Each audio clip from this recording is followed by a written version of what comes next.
ఇలాంటిది సెమీ లో వస్తుంది 2850 రూపీస్. ఇదా అంత తక్కువ ఉంటుందా సెమీలోనే అలా ఉంటుంది. ప్యూర్ అయితే 20,000 అట్లా ఉంటుంది అంట. ఇది సెమీ పట్టు కాబట్టి మనకి 2800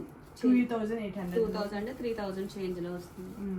ఇలాంటి వాటిలో జాల్ వర్క్స్ లో కానీ ఇలా పైతానీలో ఇలా జాల్ వర్క్ లో కానీ వస్తుంది. ఇప్పుడు పట్టులో జాల్ వర్క్ లో వస్తుంది. అంటే బెనారస్ కదా ఇది? బెనారస్ లో జాల్ వర్క్ వస్తుంది. ఇక్కడ భలే ఉంది. బ్యాక్గ్రౌండ్ వాడదాం మనం. కనిపిస్తుందా? అన్ని కలర్ లా కలిసి రెడ్ లో రెడ్ కలిసిపోయింది కదా. ఇంకొక 2 కలర్స్ ఇచ్చేసి అట్లనే వేసుకో బాగుంటుంది. ఇది వెనకాల బ్యాక్గ్రౌండ్ లా కలిసిపోద్దా? బాగుందా?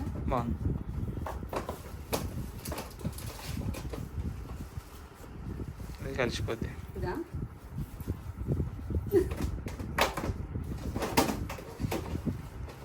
ఆ కలర్